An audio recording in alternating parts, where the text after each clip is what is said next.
నమస్తే, welcome to I dream. నేను వలి. Cinema ఇండస్ట్రీలో ప్రస్తుతం ఎగ్జిబిటర్లకు అలాగే సినీ నిర్మాతలకు మధ్య వివాదం చిలికి గాలివాన్లా మారుతోంది. పోటాపోటీగా ప్రెస్ మీట్లు పెడతా ఉన్నారు. త్వరలో రిలీజ్ అవుతున్నటువంటి పెద్ది సినిమా కూడా ఆగిపోయే ఒక కుట్ర జరుగుతోందని చెప్పి కొంతమంది మాట్లాడుతున్నటువంటి పరిస్థితి ఉంది. సో ఎన్ని విషయాల గురించి మనం డిస్కస్ చేద్దాం ఈ వీడియోలో. ప్రస్తుతం నాతో పాటు ఎగ్జిబిటర్ కమ్ ప్రొడ్యూసర్ నట్టికుమార్ గారు ఉన్నారు. మాట్లాడదాం సార్తో. నమస్కారం అండి. నమస్తే. నట్టికుమార్ గారు, ఏంటి వివాదం సినిమా ఇండస్ట్రీలో? ఎప్పుడు ఏ పెద్ద సినిమా రిలీజ్ అవుతున్నా సరే ప్రెస్ మీట్లు పెట్టి మాకు న్యాయం చేయాలని చెప్పి అడుగుతూ ఉన్నారు. ఎందుకు ఎగ్జిబిటర్లకి అన్యాయం జరుగుతుంది? ఎగ్జిబిటర్ల సమస్యలు ఎందుకు పరిష్కారం కావట్లేదు? ఎందుకు వాళ్ళు మీడియా ముందుకు వస్తాం? ఎగ్జిబిటర్కి ప్రొడ్యూసర్కి గొడవ లేదు ఇక్కడ. ఎగ్జిబిటరు ఎప్పుడు కూడా ప్రొడ్యూసర్ వైపే ఉంటాడు, ప్రొడ్యూసర్ ఎప్పుడు ఎగ్జిబిటర్ వైపే ఉంటాడు. రెండు గ్రూపులు గొడవ ఇది, రెండు ఆఫీసులు గొడవ ఇది, రెండు యూగోలు గొడవ ఇది. రెండు గ్రూపులుగా తయారయ్యారు. ఒకటి దిల్ రాజు గ్రూపు, ఒకటి మైత్రి గ్రూపు. అంటే అది తయారవటానికి కూడా దిల్ రాజు గారు, సునీల్ గారు వీళ్ళందరూ అక్కడ ఆఫీసులు, రెండు ఆఫీసులు ఉండేవి. 105 ఆఫీసులు 2 తీసుకొచ్చారు. వాళ్ళ ఆలోచన ఏంటంటే ఇంకా ఆఫీస్ ఉండకూడదు అనేది వాళ్ళ ఆలోచన. తప్పేం లేదు. వాళ్ళు ఏంటంటే మా సినిమాలన్నీ దిల్ రాజు గారికి ఉండేవి. ఓకే, ఎవరి ఇష్టం వాళ్ళది. మైత్రి వాళ్ళు వేరేగా ఆఫీస్ పెట్టుకున్నారు. మన సితార వంశీ గారు మేళ వేరే సినిమా అన్నపూర్ణ ఆఫీస్కి ఇచ్చుకుంటున్నారు. డిఫరెంట్ అంటే కంటెంట్ ఈజ్ ఓనర్, వాళ్ళ ఇష్టం అది. అలాగే అక్కడి నుంచి స్టార్ట్ అయింది. ఇక్కడ సినిమా మైత్రికి వచ్చేటప్పటికల్లా అంటే చాలా ఆఫీసులు వచ్చాయి, చాలా ఆఫీసులు తట్టుకోలేక వెళ్ళిపోయాయి, చాలా ఆఫీసులు లేపేశారు, ఇబ్బందులు పడ్డారు. కానీ మైత్రిని లేపడానికి వీళ్ళ వల్ల కాలే. ఉన్న ఫ్రాంక్ చెప్తాను, ఇది నిజం. ఎవరు అవునన్నా కాదన్నా. అయితే ఇక్కడ మైత్రి సినిమా చేసేటప్పుడే ఎగ్జిబిటర్లతో ఒక చిన్న ఇక్కడ లోకల్ అంటే ఎగ్జిబిటర్లు అందరూ ఒకటే లీజు. సునీల్ గారును మెజార్టీ పీపుల్ దిల్ రాజు గారు ఆపేసే. వీరిద్దరు మెజార్టీ పీపుల్ ఎగ్జిబిటర్లు ఈ మాట కాదని వెళ్ళలేరు కాబట్టి దాని నుంచి ఇంకో మెజార్టీ చేస్తారు. ఆంధ్రప్రదేశ్కి ఎగ్జిబిటర్లు ఎప్పుడు కూడా పాపము ఏ రోజు కూడా ఎవరు అలాగా యాంటీ చేసి మేము సినిమా ఇవ్వని చెప్పిన వాళ్ళు ఉండరు. ఎందుకంటే ఇప్పుడు నేను చెప్తున్నాను కదా, నేను ఒక ఎగ్జిబిటర్ని, ఆ టైప్ ఆఫ్ ఉండదు. అయితే నేనేమంటున్నానంటే మీకు యూగో ఉంటే మాట్లాడుకోండి, తప్పలేదు. కానీ అంటే దిల్ రాజు మైత్రి మీద కక్ష కట్టారంటారా మీరు? ఆఫీస్ ఉండకూడదు అనేది ఆలోచన వాళ్ళకి. ఓకే, కక్ష కట్టారు అనేది అంటానికి ఏముండదు, కానీ ఆఫీస్ ఉండకూడదు అని. మళ్ళీ అందరూ ఫ్రెండ్సే. దిల్ రాజుకి మైత్రి రవి తమ్ముడే, నవీన్కి అన్నయ్య, అందరు తమ్ముడులే, అందరూ అన్నదమ్ములే. మళ్ళీ అందరూ ఒకటే కాపీ కూర్చుంటారు, అందరూ గిల్ట్లో, మళ్ళీ అందరూ ఒకటే మెయిన్ గిల్ట్. వాళ్ళందరూ మళ్ళీ గిల్టే. వాళ్ళకే ఈ గొడవలు యూగోలు. అయితే ఓకే, ఇవన్నీ పక్కన పెడితే నేనేమంటానంటే మీరు పర్సంటేజ్ సిస్టమ్ అడగడంలో ఎగ్జిబిటర్ తప్పలేదు. పర్సంటేజ్ సిస్టమ్ ఎగ్జిబిటర్ అడుగుతున్నాడు. అలాగే డిస్ట్రిబ్యూటరు ఎగ్జిబిటర్ కాపాడుకోవాల్సిన బాధ్యత ఉంది. ప్రొడ్యూసర్ కాపాడుకోవాలి, ప్రొడ్యూసర్ని కూడా మనం కాపాడుకోవాలి. ఇప్పుడు పెద్ది అనే సినిమా ముందు తీసుకొచ్చి 15,000 వాళ్ళను ముందు సినిమా తీసుకొచ్చి మీరు ఇలాగ తీసుకొచ్చిన సమయంలో తీసుకొచ్చి మేము సినిమా చెయ్యము అంటే ఇండైరెక్ట్గా వెయ్యము అని చెప్తున్నారు. మేము రేట్లు జీవో వచ్చినా పెంచము అంటే అర్థం ఏంటి? పెద్ది రేట్లు వచ్చినా మేము వెయ్యము, మేము పర్సంటేజ్ సిస్టమ్ లేకపోతే వెయ్యము అంటే ఇండైరెక్ట్గా పెద్దిని ఆపుతాం. ఓకే, పెద్దిని ముందు పెట్టి మా కోరికలు నెరవేర్చుకుందాం అని అనుకుంటున్నారు. తప్పలేదు మీ దాంట్లో. నిజంగా న్యాయమైన కోరికలు ఉంటే మనం కూర్చొని ఛాంబర్లో కూర్చొని మాట్లాడుకోవాలి. ఎగ్జిబిటర్ కాపాడుకోవాల్సిన బాధ్యత ఉంది. అంటే ఎగ్జిబిటర్లది న్యాయమైన కోరిక కాదంటారా? డిమాండ్ కరెక్ట్ కాదు. 100% న్యాయమైన కోరికే, కానీ పర్సంటేజ్ అనేది న్యాయమైన కోరిక కాదు. ఎందుకంటే multiplexes and versus same percentage అడుగుతున్నారు. మల్టీప్లెక్స్ అనేది మనకి ఎంత స్టాండర్డ్ ఉంది, ఎంత రెవెన్యూ ఉంది, మన రెవెన్యూ ఎంత ఉంది, మన 1400 సీట్ల కెపాసిటీలో మన రెవెన్యూ ఎంత ఉంది, వాళ్ళ రెవెన్యూ ఎంత ఉంది, మన టోటల్గా మన బాత్రూమ్స్ ఎలా ఉన్నాయి, వాళ్ళ బాత్రూమ్స్ ఎలా ఉన్నాయి. బుక్ మై షోలో డబ్బులు మీరు ₹6 టికెట్ కట్ చేసుకుంటే మీకు వస్తుందా, ప్రొడ్యూసర్కి వస్తుందా? బుక్ మై షోలో ₹40 ₹30 కన్వీనియన్స్ ఫీజులు కట్ చేసుకుంటే మీకు వస్తుందా, ప్రొడ్యూసర్కి వస్తుందా? మీకు మెయింటెనెన్స్ ₹5 మీకు వస్తుందా, ప్రొడ్యూసర్కి వస్తుందా? ఇవన్నీ జిఎస్టీ డబ్బులు, కానీ ఇవన్నీ కూడా సో మెనీ డౌట్స్ ఉన్నాయి. బి క్లాస్కి ఎంత పెంచాలి, ఏ క్లాస్కి ఎంత పెంచాలి, సి క్లాస్కి ఎలాగేయాలి, ఇవన్నీ మనం రాత్రి మైకుల దగ్గర మాట్లాడుకుంటే రావు. మన రాత్రి మీరు మైకెట్టి, వాళ్ళు మైకెట్టి, నేను మైకెడితే రావు. మనం ఎప్పుడు కూర్చొని మాట్లాడుకోవాలి? ఇది 8 సంవత్సరాల నుంచి మాట్లాడుతున్నారు. ఇది మాట్లాడుకొని ఒక కూర్చొని ప్రక్రియ, బాబు ఇదిగో ఈ పర్సంటేజ్ తీసుకోండి, ఏ క్లాస్, బి క్లాస్ ఇది తీసుకోండి, సి క్లాస్ ఇది తీసుకోండి, లేకపోతే ఇగో సి క్లాస్ హైలు తీసుకోండి, అదే మనం డిస్కస్ చేసుకొని మన ఛాంబర్ని కౌన్సిల్ని కూర్చొని మాట్లాడుకోవాలి. మీరు 5గురు కూర్చొని ఒక ఆఫీస్లో కూర్చొని మాట్లాడితే కాదు ఇది. కనుక మీరు ఇప్పుడు పెద్ద సినిమాని మీరు టార్గెట్ చేస్తున్నారు.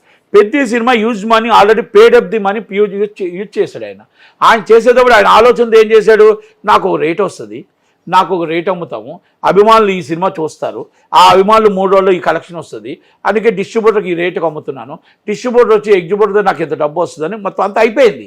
పంపకాలు అయిపోయాయి. ఇక్కడ పంపకాలు అయిపోయి డిస్ట్రిబ్యూషన్ అయిపోయి May 4 రిలీజ్ అవుతున్న సమయంలో మేము రేట్లు పెంచాం, ఒక ఎఫెక్ట్ కొట్టారు. మేము పర్సంటేజ్ సిస్టమ్ ఉంటేనే వేస్తాం అంటే 2 ఎఫెక్ట్ కొట్టారు. ఈ 2 ఎఫెక్ట్ ఎంత తగులుతుందో తెలుసా, దాదాపు 100 కోట్లు ఎబో నష్టం వస్తుంది. ఓకే, అప్పుడు పరిస్థితి ఏమొస్తుంది, సినిమా ఆగిపోయే పరిస్థితి వస్తుంది. ఒక నిర్మాత ఎక్కడి నుంచి కట్టగలుగుతాడు డబ్బు అది? ఇప్పుడు ప్రేక్షకుడు సినిమా బాగుంటే చూడటానికి రెడీగా ఉన్నాడు. ప్రేక్షకుడు రేటు పెరిగింది, రేటు బాగా పెంచారు లేకపోతే తగ్గారు అంటే బాగులేకపోతే చిన్నప్పుడు ప్రేక్షకుడు చూడడం. అయితే సింగిల్ స్క్రీన్ థియేటర్ల సమస్యలు పరిష్కారం కావాలంటే ఆ ఒత్తిడి అనేది ఎక్కువ ఉన్నప్పుడే పరిష్కారం అవుతాయి కదా, ఆ ఆలోచనతో తప్పు. మీరు ఎవరి మీద పెడతారు ఆ ఒత్తిడి?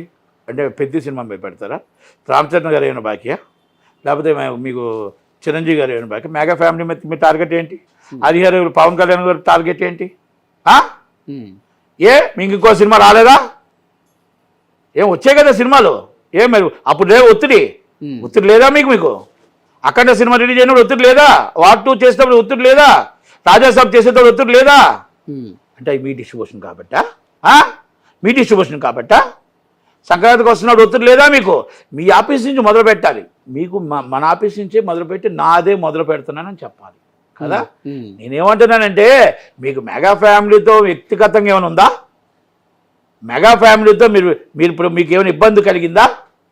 మీరు ఇంతమందిని వెనకేసుకొచ్చారు. ఒక ఎగ్జిబ్యూటర్ పెద్ద సినిమా అయినని చెప్పమానండి. మీరు పర్సంటేజ్ సిస్టంలోనే ఇవ్వద్దు అంటున్నారు కదా. ఓకే, యాక్చువల్ నిన్న ఏషియన్ సునీల్ గారు కూడా లెక్కలు సహా చెప్తున్నాడు కదా, చిన్న థియేటర్లు సింగిల్ స్క్రీన్ ఉన్న థియేటర్లు ఎంత లాస్ అవుతున్నాయి అని చెప్పి ఆయన మాట్లాడుతూ ఉన్నారు కదా. ఏమండి, ఎంత లాస్ అవుతున్నాయి అని ఆయన చెప్తున్నాడు కదా. ఇప్పుడు ఒక సినిమాని మీరు పర్సంటేజ్ సిస్టమ్ వెయ్యాలి అంటే, మీకు సింగిల్ స్క్రీన్లు వెయ్యాలి అంటే మరి ఆయన ప్రొడ్యూసర్ కదా, ఆయన సినిమా అప్పుడు స్టార్ట్ చేయొచ్చు కదా. మొన్న డకాటి చేశాడు కదా, మరి ఆయన సినిమాతో స్టార్ట్ చేసి ఉంటే బాగుంది కదా ఉదాహరణకి. లేకపోతే ఆయన డిస్ట్రిబ్యూటరే కదా, ఆయన ఎగ్జిబ్యూటరే కదా. అంటే నేనేమంటున్నానంటే తెలంగాణ ఛాంబర్ ప్రెసిడెంట్ కదా. మరి మీరు కూర్చొని మాట్లాడి ఇది డిసైడ్ చేయండి. పెద్దలు మీరు ఎవరంటే 10 మందే కదండి సినిమాలు తీసేవాళ్ళు, 10 మందే కదండి డిస్ట్రిబ్యూషన్ చేసేవాళ్ళు, 10 మందే కదండి ఎగ్జిబ్యూటర్ లీజులో ఉన్నవాళ్ళు. మీరే కొట్టుకొని ఇప్పుడు రోడ్డు మీదకి వచ్చి మా హీరో సినిమాను ఆపుతారంటే మాకు ఎలా ఉంటుంది? బాధ అనిపించదా? ఇప్పుడు మీరు అడుగుతుంది మా హీరో సినిమాని ఇబ్బంది పెడితే బాధ అనిపించదా అని అడుగుతున్నా. ఓకే, మీరు ఇంతకుముందు ఒక మాట అన్నారు 8 సంవత్సరాల నుంచి ఈ సమస్య ఉంది అని. మరి ఎందుకంటే సార్ ఇంతవరకు సినిమా పెద్దలు కూర్చొని అసలు భవిష్యత్తులో ఇలాంటి సమస్య రాకూడదని చెప్పి శాశ్వత పరిష్కారం దిశగా అలాగేం లేదు. ఇప్పుడు మీరు రోడ్డు మీద ఒక ఒక యాక్సిడెంట్ జరిగింది అనుకోండి, ఆర్టీఓ మొత్తం జల్లిని పట్టినట్టు పడతారు 5 రోజులు. 6వ రోజు అస్సలు కనపడరు, మళ్ళా యాక్సిడెంట్ అప్పుడే కనపడతారు. అవునా? ఫైర్ సర్వీస్లో ఒక్క ఫైర్ జరిగింది అనుకోండి మొత్తం జల్లి పెడతారు, నీ కాగితాలు ఉన్నాయని. మా వాళ్ళు కూడా అదే పరిస్థితి. పెద్ద రిలీజ్ అయిపోయిందంటే మరుసటి రోజు పక్కన పెట్టేస్తారు. నేనేమంటానంటే 6 నెలలు పెట్టుకోండి, జనవరిలో నుంచి పెట్టుకోండి, మీరు అన్ని కరెక్ట్గా చేసుకోండి. ఇప్పుడు కూడా ఎగ్జిబ్యూటర్ని ఇబ్బంది పెట్టద్దు. ఎగ్జిబ్యూటర్కి ఏ విధంగా ఇవ్వాలి, ఈ పెద్ద సినిమాకి ఏ విధంగా కొంచెం హైప్ చేయాలి, బెనిఫిట్స్లోకి మనం మల్టీప్లెక్స్కి ఇస్తున్నట్టు ఏ విధంగా కొంచెం పెంచాలి, ఏ విధంగా చేయాలి, అంతా తాత్కాలికంగా మనం అంతా చేసుకొని ముందు రిలీజ్ పెడదాం. ప్రొడ్యూసర్ని ఆలోచిద్దాం, డిస్ట్రిబ్యూటర్ని ఆలోచిద్దాం, ఎగ్జిబ్యూటర్ని ఆలోచిద్దాం. మనం ఈ ప్రాబ్లం సాల్వ్ చేయడానికి కూర్చోవాలి. మైకుల మీద కూర్చుంటే అవ్వదు. ఇప్పుడు నేను మైక్ పెడతా లేకపోతే ఇంకోళ్ళు మైక్ పెడితే అవ్వదు. ఇదన్నీ ఆలోచించి సినిమా రిలీజ్కి ఇబ్బంది కలగనివ్వకుండా జనవరి 7 నుంచి మీరు ఏమనుకుంటున్నారో అది అమలు చేద్దాం. ఏ క్లాస్ ఎంత, బి క్లాస్ ఎంత, సి క్లాస్ ఎలా చేద్దాం, ఇవన్నీ మాట్లాడదాం. ఒక్కొక్క డిఫరెంట్. ఇప్పుడు సి క్లాస్లో మీరు మాట్లాడుతున్న మాటల ప్రకారం ఎలాగెళ్తుంది, ఒక థియేటర్కి నాకు తెలిసి మీ 1400 కెపాసిటీ ఉన్న థియేటర్ అనుకోండి, దేవిసేవ అంటే అమ్మమ్మ, వారానికి ఇప్పుడు ఇలాగ పర్సంటేజ్ చేసి 60 లక్షలు తేడా వస్తుంది. రేట్లు పెరిగితే, రేట్లు పెంచి అమ్మితే 60 తేడా వస్తుంది, 50 నుంచి 60 తేడా వస్తుంది. అలా మనం మొత్తం 408 థియేటర్లు ఉన్నాయి. అలాగే ఆంధ్రప్రదేశ్లో 1600 థియేటర్లు ఉన్నాయి. మరి ఎంత తేడా వస్తుంది? నిర్మాత ఎంత తేడా, డిస్ట్రిబ్యూటర్కి ఎంత తేడా వస్తుంది, ఏరియా నుంచి ఎంత తేడా వస్తుంది? మీరు చెప్పండి నాకు. ఓకే, ఇప్పుడు ఇవన్నీ నేను ఏమంటున్నా అంటే ఎగ్జిబిటర్ బాగుండాలి. మనం అంత అబ్నార్మల్ రెంట్ ఎంత అక్కడ దేవీస్ ఏమంటాం 7 లక్షలు అంటే 8 వేసుకుందాం పోనీ. 7-8 లక్షల్లో ఉన్న రెంట్కి 60 లక్షలు అంటే 52 లక్షలు తేడా వస్తుంది. మన అలాంటప్పుడు మనం ఏదైనా ఇప్పుడు ఒక రాత్రి ఆ 8 వచ్చి 70 లక్షలు అవ్వదు కదా. 8 లక్షలది 10 లక్షలు అవుతుంది, 12 లక్షలు అవుతుంది, 13 లక్షలు అవుతుంది. కరెక్ట్. రాత్రి మీరు 8 లక్షలది 50 లక్షలు అవుతుందా? ఇది కరెక్టా? ఇది న్యాయమా? ఆ ప్రొడ్యూసర్ ఏమవ్వాలి, ఆ డిస్ట్రిబ్యూటర్ ఏమవ్వాలి? ఇప్పుడు అయిపోయింది అంత మొత్తం టోటల్గా పంపకాలు అయిపోయాయి. పంపకాలు అయినప్పుడు మాట్లాడడం కరెక్ట్ కాదు అంటాను నేను.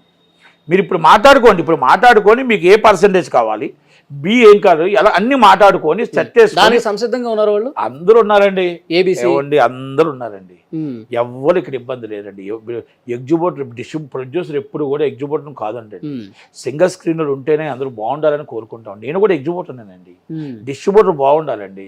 వాళ్ళు కూడా అందరూ పాపం వాళ్ళు కూడా ఆధిపత్య పోరు తప్ప ఇది నిజమైన ఎగ్జిబిటర్ ఎవరు కూడా ఈ సినిమా పెద్ద ఎయ్యను అని చెప్పలేదు. ఏమంటే మాకు 4 వారాలు రెంట్లు వచ్చాయండి వరప్రసాద్. మళ్ళా సినిమా వస్తే పెద్ద రెంట్ వస్తుందండి. వాటి కోసం ఆలోచిస్తాం కానీ మేము ఇవన్నీ ఎలాగో ఆలోచిస్తాం చెప్పండి. మీరు అలా ఒక్క నిమిషం ఆలోచించండి. అంతే తప్ప మీరు పెద్ద సినిమా ఆపాలని ఒక టార్గెట్తో ఇండైరెక్ట్గా ఇంటర్నల్గా చిరంజీవి గారి మీద అయినా టార్గెటా, రామ్ చరణ్ గారి మీద టార్గెటా నేను అడుగుతున్నా. ఎగ్జిబిటర్ లేదు, ఎగ్జిబిటర్ లేదు, ఇది ఎగ్జిబిటర్ లేదు. మాట్లాడుతున్నాడు అవ్వచ్చు. మీకు నిన్న రవి గారు చెప్పారు కదా, మైత్రి రవి గారు ఏం చెప్పారు? గేమ్ చేంజర్ నుంచి మీరు ఈ సినిమాల దాకా మీకు లేని బాధ ఇప్పుడు మేము చేస్తున్న సినిమాలకే మీకు ఎందుకు వస్తుందని అడిగాడు. దాని ఆన్సర్ చూడండి. అది తెలుసు అందరికీ, ఇంకా మేము చెప్పాల్సిన 10 సార్లు మేము చెప్తే మాకే సిగ్గేస్తుంది. కనుక నేనేమంటున్నానంటే సినిమా ఆపాలి అనుకోవడం మీ వల్ల కాదు. సినిమాని ఎయ్యును అనే థియేటర్ నాకు తెలిసి ఎగ్జిబిటర్ లేడు. 3వ తారీఖు నైట్ ఒకవేళ ఇది కంటిన్యూ చివరి వరకు కంటిన్యూ అయితే ఏంటి పరిస్థితి? ఏమైనా అటు సూర్యుడు ఇటు వచ్చినా, ఇటు సూర్యుడు అటు వచ్చినా 3వ తారీఖు నైట్ మొత్తం థియేటర్లో పడతాయి. ఫస్ట్ అగ్రిమెంట్ సునీలే చేస్తాడు. మీరు రాసుకోండి. ఇది చరిత్ర. రాసుకోక మీరు అగ్రిమెంట్ సునీల్ చేయకుండా సునీల్ థియేటర్లో సినిమాలు ఆపితే పర్సంటేజ్ సిస్టమ్ అవ్వదు. ఆ సిస్టమ్ మీద ఒప్పుకోరు. ఇప్పుడు ఒప్పుకోరు. కంపల్సరీ ఫ్యూచర్లో 100% అవుతుంది. ఒకవేళ అగ్రిమెంట్ చేయకపోతే రేపు 4వ తారీఖున మళ్ళీ మీరు నా దగ్గర రండి, చిరస్స వంచి క్షమాపణ చెప్తా. ఆయన కానీ సినిమా కానీ వేయకుండా ఆగితే, ఆయన ఆగకుండా వేస్తే ఏం సమాధానం చెప్తాడో చెప్పండి. నిన్న కూర్చున్న వాళ్ళందరూ సినిమా థియేటర్లో పెద్ద వెయ్యమని చెప్పిన వాళ్ళు వెయ్యడం అని చెప్తే నాకు సమాధానం చెప్పమానండి. రేట్లు మనం అర్థం చేసుకోవాల్సింది, మనం ఆస్కార్ లెవెల్ ఇంటర్నేషనల్ లెవెల్కి వెళ్ళాం. మనం ఇక్కడ రేట్లు పెరగకపోతే అవ్వదు. పాన్ ఇండియాలో మూవీలో రేట్ యూజర్ పేమెంట్ అవుతుంది. అందుకే దానికి రేటు పెంచి ప్రేక్షకుడు రెడీగా ఉన్నాడు. మీకెందుకు బాధ? ప్రేక్షకుడు బాగుంటే సినిమా చూస్తాడు, లేకపోతే లేదు. కనుక మీరెందుకు హామీ ఇస్తారు? బాగులేకపోతే ప్రేక్షకుడు చూడడం. కనుక సినిమాని రిలీజ్కి మీ టార్గెట్ ఎవరు చేయకూడదు. సినిమాని ప్రతి ఒక్కరు వేయడానికి రెడీగా ఉన్నారు. మాకు మెగా ఫ్యామిలీలో 4 వారాలు రెంట్ వచ్చింది, మళ్ళీ 5 వారాలు రెంట్ వచ్చే సినిమా ఇదే. తర్వాత సినిమా 5 నెలల నుంచి సినిమాలు లేవు. మేము కరెంటు బిల్లులు కట్టలేక కష్టాల్లో ఉండి మేము ఉన్నాం. కనుక ఎగ్జిబిటర్ సినిమా వేయనని చెప్పట్లేదు. ఎగ్జిబిటర్ సినిమా వేయటానికి ఉన్నాడు. ఇక్కడ యూనియన్ నాయకులు మాత్రం ఆడుకుంటున్నారు. 2 గ్రూపుల వాళ్ళు తప్ప. మీరు అన్నట్టు ఎగ్జిబిటర్లు కూడా మనస్ఫూర్తిగా యాక్సెప్ట్ చేసే పరిస్థితి. ఇప్పుడు పెద్ద సినిమాలు వచ్చినప్పుడే వాళ్ళకి మంచిగా రెంట్లు వస్తాయి, మంచిగా డబ్బులు కనిపిస్తాయి. కానీ సినిమాలు లేనప్పుడు వాళ్ళు ఎంత బాధలో ఉంటారు మీకు కూడా అనుభవమే కదా. నేను అదే చెప్తాను సార్, ఇవాళ సినిమాలు లేవండి, 4,000 3,000 కలెక్షన్లు ఉన్నాయి. కరెంట్ బిల్లు చూస్తే లక్షల్లో వస్తుంది. స్టాఫ్ జీతాలు ఇచ్చుకోవాలి, ఇవన్నీ ఇచ్చుకోవాలి. అందరం కష్టాల్లోనే ఉన్నాం. మాకు పెద్ద ఎప్పుడు వస్తుందా, మాకు పండగ వాతావరణం ఎప్పుడు వస్తుందా, 5 వారాలు ఎప్పుడు ఆడుతుందా, కలకల్లాడుతూ మా థియేటర్ ఎప్పుడు సరదాగా సందడిగా ఉంటుందా అని బాధపడుతున్నాం. అలాంటిదప్పుడు మేము ఒక వరాన్ని తీసుకొచ్చి అది మాకు వద్దు అని చెప్పేసి మేము దూరం చేసుకోగలమా? వద్దు అంట్లా. ఈ సినిమా పడాలి, ప్లస్ మాకు కూడా న్యాయం జరగాలి. 100% న్యాయం జరగాలనే చెప్తున్నాను. న్యాయం జరగాలి. అది ఎలా జరగాలి న్యాయం అంటే, మనం అందరం కూర్చొని మనం ఇప్పుడున్న తాత్కాలికంగా ఎగ్జిబిటర్కి న్యాయం చేసి శాశ్వతంగా జనవరి నుంచి మనం ఏదైతే అనుకుంటున్నాం పర్సంటేజ్లు ఆ సిస్టమ్ జనవరి 2027 నుంచి వచ్చే విధంగా ఇప్పుడు ప్రొడ్యూసర్ కూడా ప్రిపేర్ అయ్యే విధంగా మనం అన్ని కూడా మాట్లాడుకొని ఛాంబర్ కౌన్సిల్లో మాట్లాడుకుంటూ అవుతుంది తప్ప మీరు మైక్ పెట్టి తిట్టుకోవడం వల్ల ఈ సినిమా అభిమానులకు కోపతాపాలు తెప్పించడం తప్ప ఈ సినిమా ఆగిపోద్దేమో అని ఒక భయభ్రాంతులు తప్ప సోషల్ మీడియాలో ఇబ్బంది తప్ప పెద్ద రామచంద్ర అభిమానులు ఇబ్బంది పెట్టడం తప్ప మీకు మెగా అభిమానులు ఇబ్బంది పెట్టడం తప్ప మీకు ఏమైనా న్యాయం జరుగుతుందా?